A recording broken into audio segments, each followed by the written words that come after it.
Gentlemen, if I had a show in Canada where I interviewed fighters and I didn't have Tony Luis on the show, it wouldn't be based out of Canada. That being said, today's pugilist, ladies and gentlemen, is the one and only Tony Lightning Luis. Tony, how you feeling, brother? Good, man. Thanks for having me on. Thanks for coming on the show, brother. Oh, no problem. Really appreciate My it. pleasure. So, I want to start with 100 amateur fights, over 100 amateur fights. Yeah, yeah. In Canada, our most experienced fighters and the amateurs, they have 40 fights, Right. maybe 50, Yeah. 70 if you're really, really experienced. So why was I so busy? Why were you so busy? I had a very passionate father. My father's my trainer, and I started training. I actually found boxing when I was 9 years old, but I was finally allowed to compete when I turned 12. And I had a lot of development time in the gym and a lot of sparring and everything. So by the time I turned 12, I had my first amateur fight, I really came out to a good, really positive start. And when I burst on the amateur scene, and just my father was passionate because I was passionate. He saw how serious I took it, and he believed in my talent and my potential. And your dad boxed as well, right? he boxed as well. In amateurs. Yeah, he had about 25, 30 amateur fights, and he got in a very unfortunate motorcycle accident when he was 19. So he didn't get to see where his career would go. Right. So he was denied that opportunity, and then lo and behold, years later, he found it as a coach with me, and I introduced boxing back into his life. It wasn't the other way around. I fell into and discovered and snooped through tapes, collection he had over the years as a fan. Yeah, you stumbled across him, right? Like Yeah, and then I stumbled across his own, and I thought, at the time he was my karate sensei, well, alongside his other senseis, right?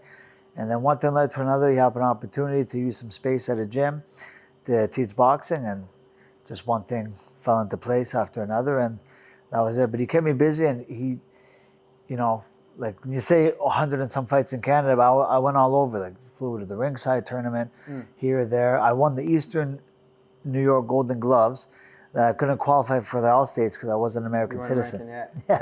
Yeah. So I don't know how I got to go to the regionals. I don't know, but yeah. So kept me busy. We went everywhere. How many fights did you have to fight to win the New York Golden Glove? So the way they did it for the regionals, they separated into separate weekends. I think I had to win 3 fights. I think I had to win 3 fights, 2 or 3 fights. I think. Okay. Yeah. Because I know in some places. As a junior, I was young. I was like 15 or 16, I think. Okay. Maybe 17. Okay. Yeah. Because I know in some places in the U.S. Yeah. and Europe, the reason why they have so many fights is because every gala is like a 3-day weekend. Oh yeah. But upstate New York, from where I was, I think it's just there was some good talented fighters, but the competition pool is not, the volume is not as deep as like if you were right in New York City, Okay, so I'm guessing that's probably why. Yeah. Probably not as much depth.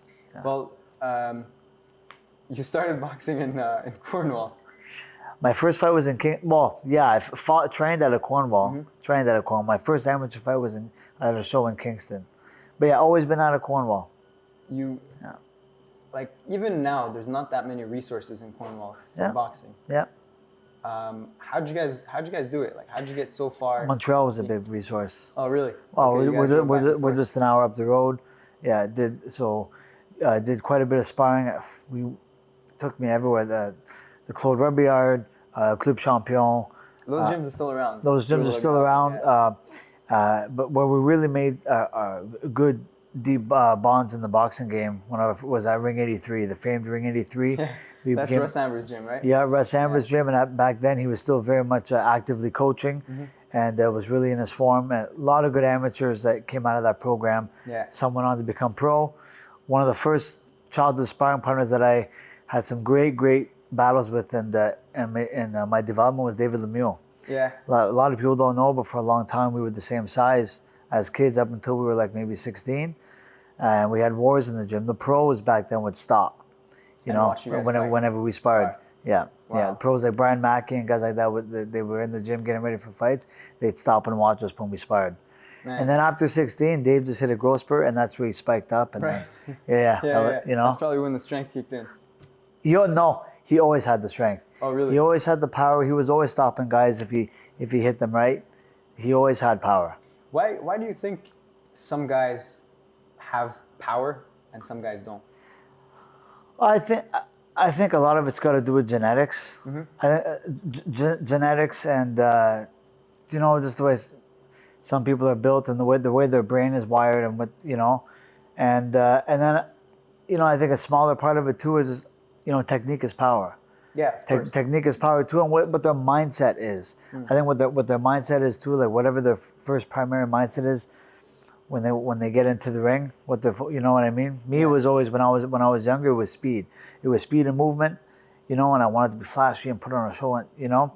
And the other guys are more offensive minded, where they want to sit down on the shots, and depends who their influences are, who they look up to, how their body's structured.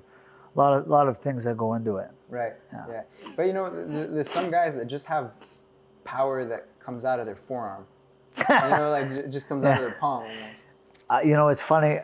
I remember watching an HBO fight years ago as a kid. George Foreman was still commentating for them, and he said that I'm watching this as a teenager, thinking, no, he's wrong. I don't agree with Big George. I don't care if he was heavyweight champ. He was like, no. He goes, the power is not in the bottom mechanics, it's in the fist. He's going, it's all in the fist, and he's going like this. I'm like, and I'm watching clips after when he's knocking Frazier around.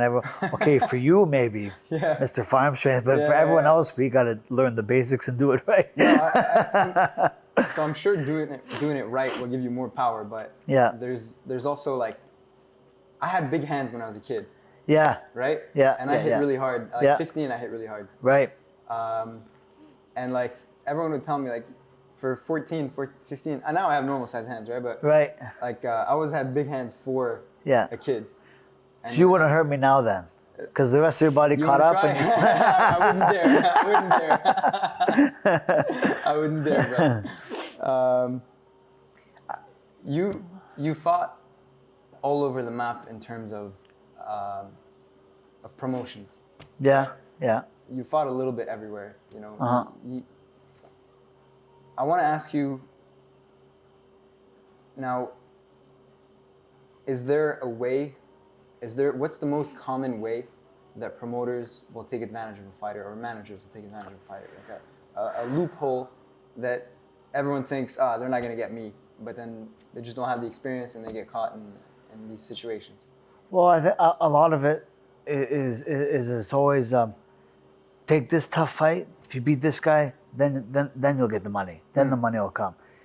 Okay, so after you do that and you do what's asked of you, then there's always another reason, another loop. Oh, this TV network, that TV network, or this, and it's always, take this risk, son. The next one. It was always that. That was my experience. So I had 3 different promoters throughout the course of my career. I started off with Yvon Michel. Right. For the first 3 years of my career, and then what just happened was I wasn't French enough, right? For the market here in Montreal. I was undefeated and I was surging, but I wasn't French enough for the market for what he wanted to do, how he wanted to promote. So then I fought independently for a year, which is where I got my first regional belt and got ranked in the world. You had the Quebec title, right? I had the Quebec title under Yvon, but then a couple years later, I won my first WBC Continental Americas, but I did that fighting independently. There was a gentleman by the name of Ali Nestor at the time.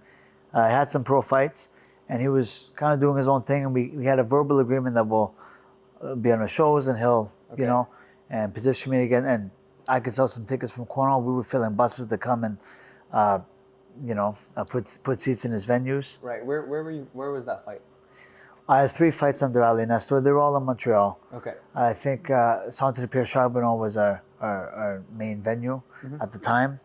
And but then after that, after I won my first regional belt and I was ranked, we were getting calls from south of the border and opportunities were coming. And it was just Ali Nestor couldn't, he didn't have enough experience or the budget under his belt connections to really take my career to the next level. So I ended up signing with a company named Greg Cohen Promotions, and at the time, it seemed very promising. He had Austin Trout, and among others, and so I went with him, and I was with pretty much for about 4 years, where I campaigned in the States, and that's what like I was ever on the map in the States. Right. I was always fighting under his banner, but when I finally had my real first big breakthrough win, when I beat Carl Dargan, he kind of dropped the ball, because we had an opportunity to sign a co-promotional deal with Main Events at the time, and they had opened up and they were promoting the first Kovalev-Pascal fight in Montreal at the time, and they said, I think Pascal went 8 rounds, didn't he? went 8 rounds. Right. And they said Main Events wanted to sign us, they wanted options, and they offered me, at the time, a career high payday for the TV opener on HBO to fight Darius Jean. So that's a big Canadian fight. Yeah. We were both in our primes at the time, and the money was right, everything. And my promoter turned it down because he didn't want to give up options. Didn't want to give up options or concede to anything, to Main Events. Right. And he... Sorry, just to make sure I understand, that means they can put you on their events from here on, without his permission. Basically, but he would get...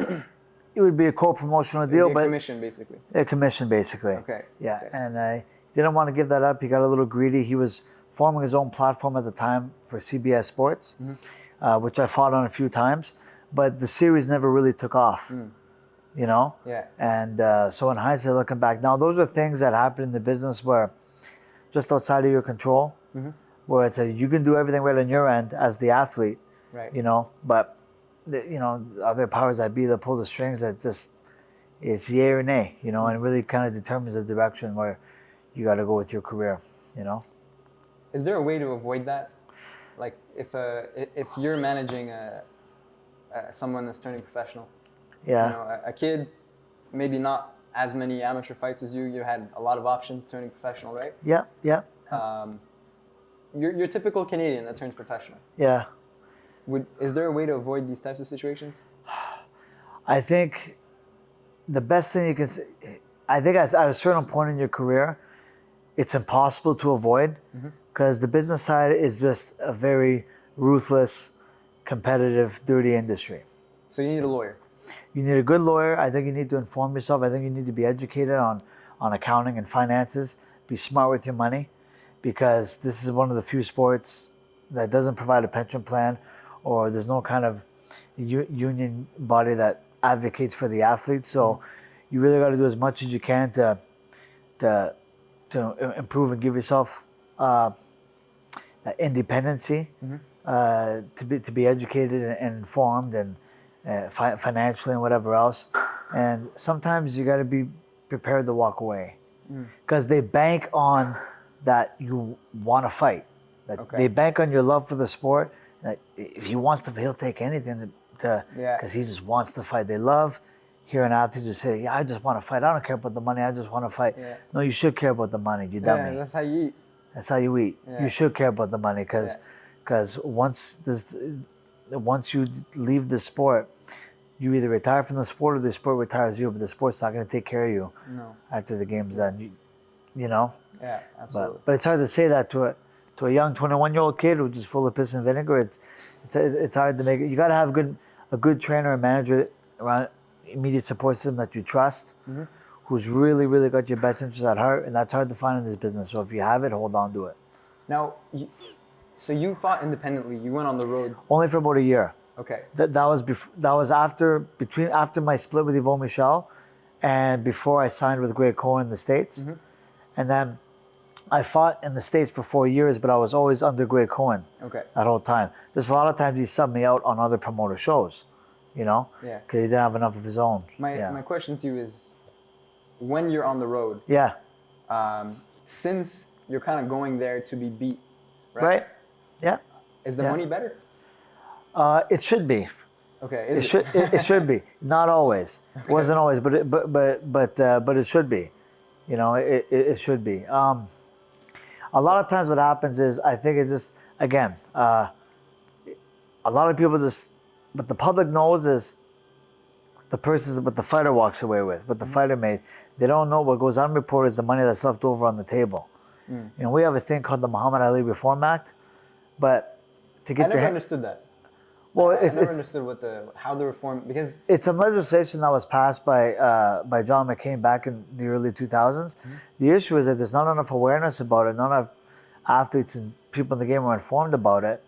You know, that is how I ended up getting out of my contract with Greg Cohen. Though, was I was at the time Live Co Boxing, which promoted me for the last few years of my career. I think from 2017 onwards. shout out to Lifeco for giving my, my Yeah. press passes. they helped me find a lawyer from California Okay. who was very experienced as a boxing lawyer, who understood the business and was able to inform us of different sections in the Ali Reform Act that was being violated in my agreement at the time, which helped me get out. Okay. And because he was an American lawyer, he had a license to practice anywhere in the States. So the letter was real, it was valid because It played in your favor. absolutely, you know, a Canadian lawyer couldn't do anything because he had no jurisdiction Right. in the States. But so that's what got me out of the contract, and from there, well, Liveco just gave me the opportunities. You know, we shared the same vision that we have a market here back in my hometown that we can tap into. You know what I mean, and try to bring the show here. I watched you against Claggett in Yeah. Cornwall. Yeah, The people have so much love for you. thank you. So much love for you. Yeah, I'm very, very fortunate. It actually made me happy because, yeah, we have big events in Montreal, but it's like everybody knew you. It's like we would go to the gas station, you know, and people knew, you know. It's the beauty of it. A small town it makes for a lot more, you know, tight knit community. Right. You know, Montreal and the bigger cities, it's always well, if you're from this section, everybody knows you. But as soon as you leave that section of the city, you know, it's just the benefit of living in a small town where it's easy to get. They have so much genuine love for you. Thank you. You know, and I was heard speaking French at the event. And I got some dirty looks, man. Oh yeah. Oh, that's Cornwall. I was like, I just want to watch the fight. Like, Cornwall's a bilingual enough town, though. And but they're like, man, he's voting for Claggett. Claggett's He's rooting for Claggett. Hey, Claggett's not even French. Yeah, I know, but he's an Eye of the Tiger guy, right? Yeah. And That's right. They automatically associated with. Yeah. And also Claggett sounds pretty, you know. Well, it took a Montreal guy. I would have never thought Claggett would be Claggett until you meet a Montreal guy. Right? Yeah, seriously. But now, when you fought independently, you had your title, right?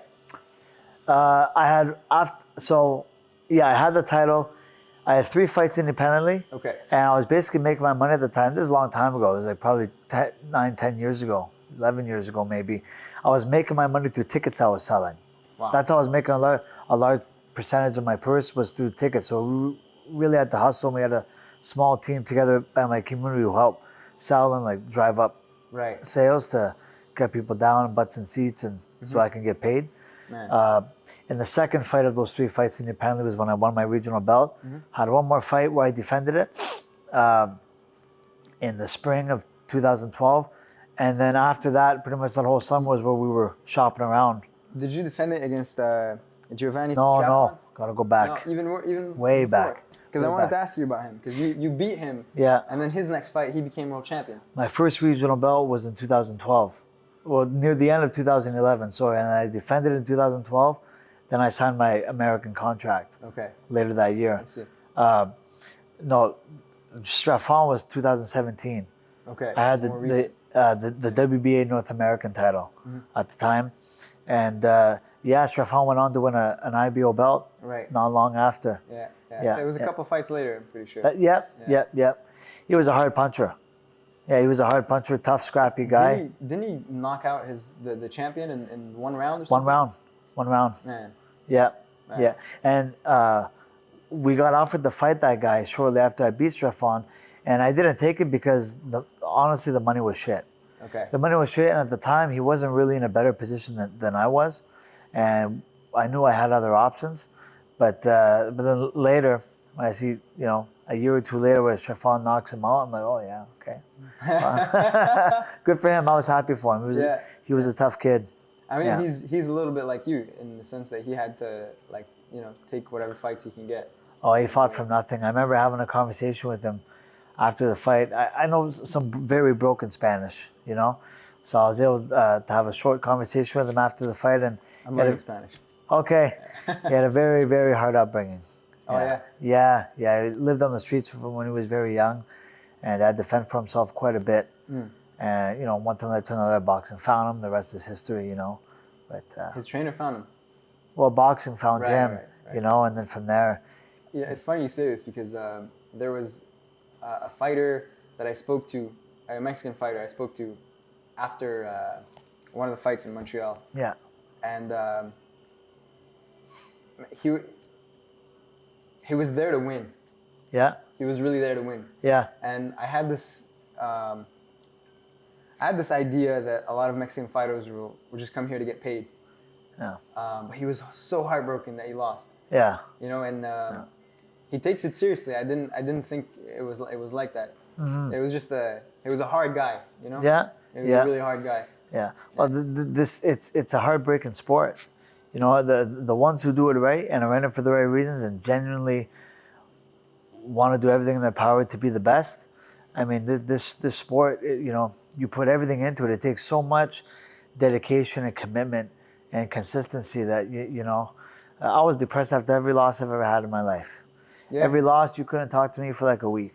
I was just to this day, I hate losing. Did the fights that you lost on decision? Yeah. That weren't really fair decisions because again, you weren't always fighting in your hometown. Yeah. Did these fights hurt more? Did they make you fall out of love for boxing? I never fell out of love with boxing. I fell out of love with the business. With the business, it was really an eye opener for me as my career progressed.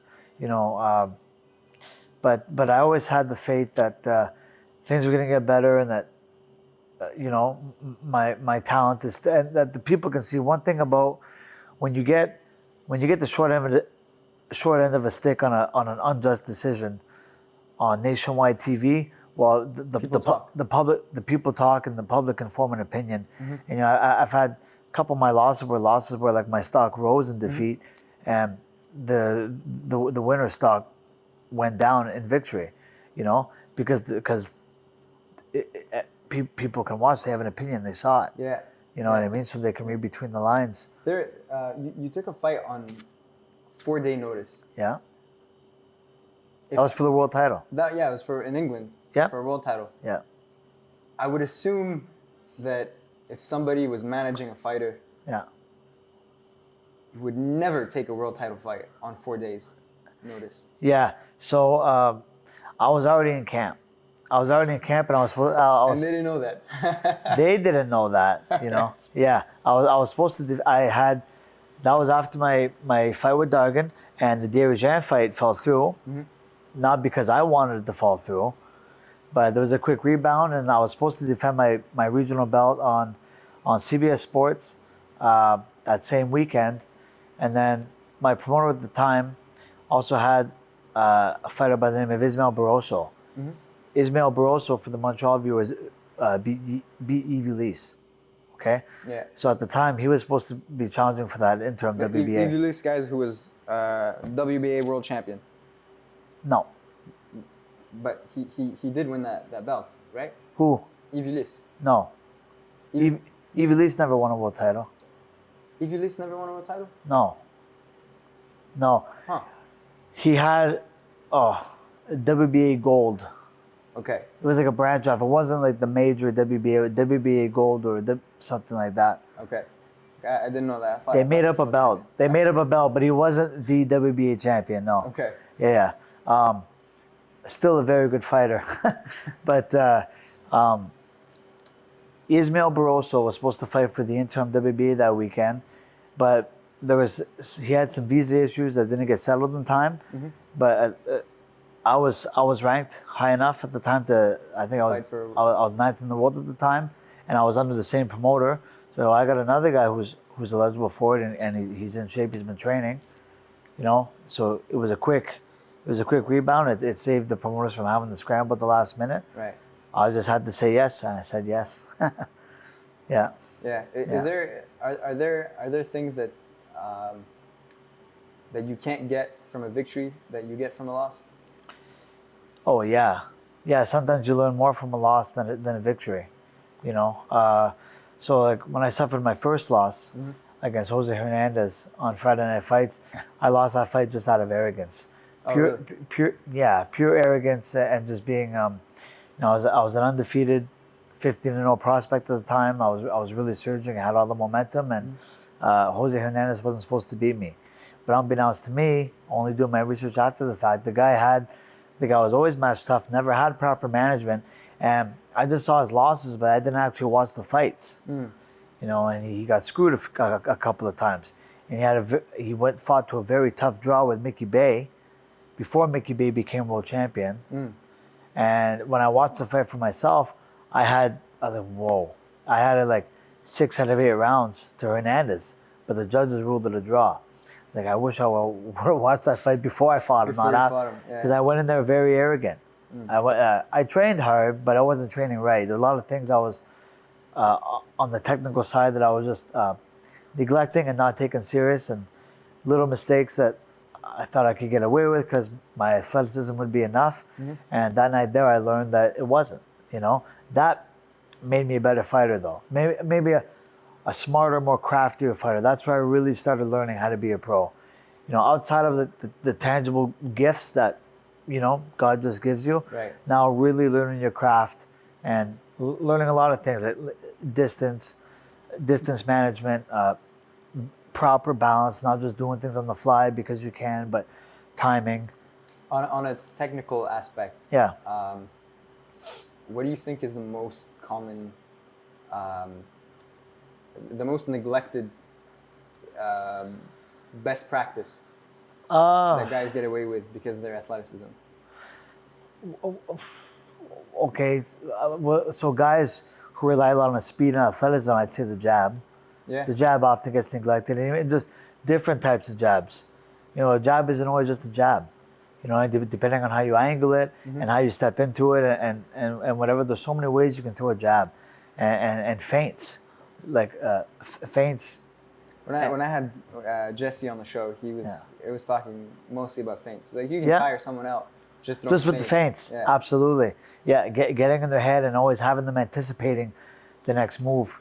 It's that mental energy it's taken, always trying to on the back foot, trying to be aware, and that's you do without having to throw any punches. Yeah, absolutely. Yeah. And inside fighting for myself today, like I'm really proud of my fight with Dargan, because it's one of the fights where one of the best inside fighting performances I think I ever fought for myself, and that I think we don't see enough of in the game today. Learning how to properly fight inside, it's not just about squaring up, going toe to toe, but there's so much craft to proper inside fighting. Yeah. And Steve's got it too. Steve Claggett has that to his game as well. Yeah. I always thought that guys that boxed on the inside were just relying on being tough. Oh no.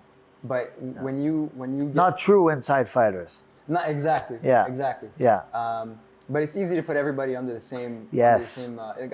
He's an inside fighter. He's just a brawler. It's where you position your head and the shoulder on the guy and manipulating where his hands go and his arms and stuff, to where he's in a position where it's not a foul and you're not clinching, but you're keeping him from punching you while you're still punching him. Right. Yeah. And smothering without making it look like it's a foul.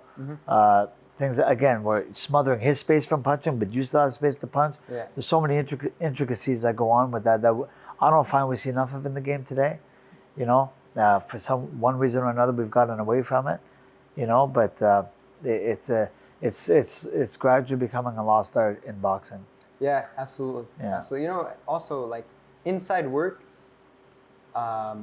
takes a lot of head positioning. Yes. Sometimes you want to put your head on the outside of his glove to maybe go downstairs. Absolutely. And I don't see that in a lot of fighters. Like, a lot of the guys, they sit and they throw. Yeah. And it's. I don't know why. I don't have an answer for that. I don't know what's happened. I don't know if if or why the boxing gym culture is changing throughout, North It's got to be America. flashy. It's got to Yeah. work for Instagram. Yeah, it's Yeah. got to work for Instagram. Yeah. It's about the reels and the highlight clips. I'm guilty of it, but hey. But a lot of times too, they see a lot of fighters now today too, when they want to research their opponent, they don't have the fucking patience to actually sit through a whole fight. Mm-hmm. They want to watch highlight reels, highlight compilations instead to give them an idea of what they're up against. Anybody can look Are you kidding me? invincible on a highlight reel. Yeah. You got to watch the whole fight if you really truly want to study and see what you're up against and observe a guy's tendencies and what makes him tick and what brings out his bad habits, his good habits, his strengths, weaknesses, whatever. You got to watch the whole fight and study the game. Cuz the Matter used to make Tyson. That's why Tyson's such a fight historian when it comes to boxing. He's like, Cus made him watch all those old timers and all those clips from beginning to end. Sometimes I feel ashamed for not knowing a certain fighter. You know what I mean? Yeah, but YouTube is a library now. Oh, absolutely. They're out there. Absolutely. For the most part. For the most part, they're out there. Yeah. Because I found myself too, and I consider myself a historian because I was a fanatic when I was a kid. I read everything, But I credit a lot of my reading and writing ability to getting into boxing. It wasn't just about just about learning how to fight, but those commentators, they use big words. Oh yeah. I also wanted to ask you about your trip to Cuba. You went and trained in Cuba. Yeah, twice. Once for rigondeaux, you were a sparring partner. Oh, well, that was in Florida. Okay. Yeah, I was surrounded with Cubans for a month. Yeah, I did 2 camps with rigondeaux. Really? Yeah. How did those go? How is his training so different than the rest of the world? So what I learned was the training wasn't that it was so much different from what I had seen. What I learned in those camps was that, okay, my work ethic and my intensity and my volume, I'm not lacking for any of that. It was more just the finer technical things of the game where I learned with rigondeaux, like he was a master of distance. He was a chess player in there. Wow. So I was his chief sparring partner for his fight for Donaire. So I was proud to say I helped get him ready for that. It's his career best win. Mm-hmm. And then his following title defense after that against Joseph Ekbeko. Okay, but rigondeaux was in his prime. He was an incredible fighter, incredibly tricky. Once I started getting accustomed to some of his tendencies, I won't say bad habits because he didn't have too many bad habits, but I'll say tendencies. Mm-hmm. Okay, where I can find a way to position myself for my size can be more of an advantage because I had a little bit of weight on him. Mm-hmm. Once we got inside, I was stronger than him and I could move him around and dictate more where the action was going. But it was to get there because he did hit. He hit hard enough where he could sting me and make me think twice for a little guy. You know what I mean? He was a 122-pounder who didn't carry his weight very high. He didn't walk around heavier than 130 between fights. Right. He was always a guy who just had a very fast metabolism and just never blew up in weight. And he was always in the gym. Mm-hmm. But he was very quick it's not so much that he was fluid or threw better in combination than I did, but that quick trigger for just 1 or 2 shots, that real quick. They don't move the shoulder. Yeah, on the way in. He was lightning on that first draw. As when you go to those little shootouts in the West, he was always quick to pull that trigger first. It comes from the elbow. Yeah. He was quick on that first draw. If you could get past that first draw, that's where you learn about feints. Mm-hmm. I learned a lot about feigning and distance management with rigondeaux. But once you can if you could feint him out of position and get him to commit and then go in, then that's where I had my best chance. I see. Where I can get my shots off and start dictating more where the sparring session was going. But I learned a lot from him and his team. He had, obviously, Pedro Diaz was head trainer at the time. Mm-hmm. We knew Pedro from the Ring 83 days. He got his start in Canada when he left Cuba. Russ helped him get his start, and then he's been in Florida ever since. But Pedro was great, very knowledgeable. And then Ramon Garbe, who was a former pro in the 90s, I believe he fought James Toney during Tony's cruiserweight campaign. And Joel Casimiro was in his camp too, so I got to learn a lot and train with Joel Casimiro, just training mitts. He was retired at the time. Yeah. But these were all great, genuine fight guys. Feet were on the ground, and they, for whatever, as accomplished and decorated as they were, past or present, they were so approachable, and like there's one of the boys, they would talk to anybody. They didn't think they were Down to earth. yeah, so down to earth. Great boxing people. Amazing. So when I meet other big names here that won't look the other way and like acknowledge somebody, I'm like, man, fuck, you're nothing. Who are you? Yeah. Because I know it doesn't have to be like that. No, I know that, absolutely. you know. Yeah. Absolutely. Yeah. Tony, Yeah. thank you so much for your time, brother. Oh, no problem, man. Thanks for This having has me. been a history lesson for me. I genuinely appreciate your time. Thank you so much for coming on the show. No, thanks for having me, man. Appreciate it. Gentlemen, if you've enjoyed this episode, if this was a good investment of your time, consider subscribing. Follow my man, Tony Luis, on Instagram. Check out my Patreon to support this channel, or I'll knock you out. Bam!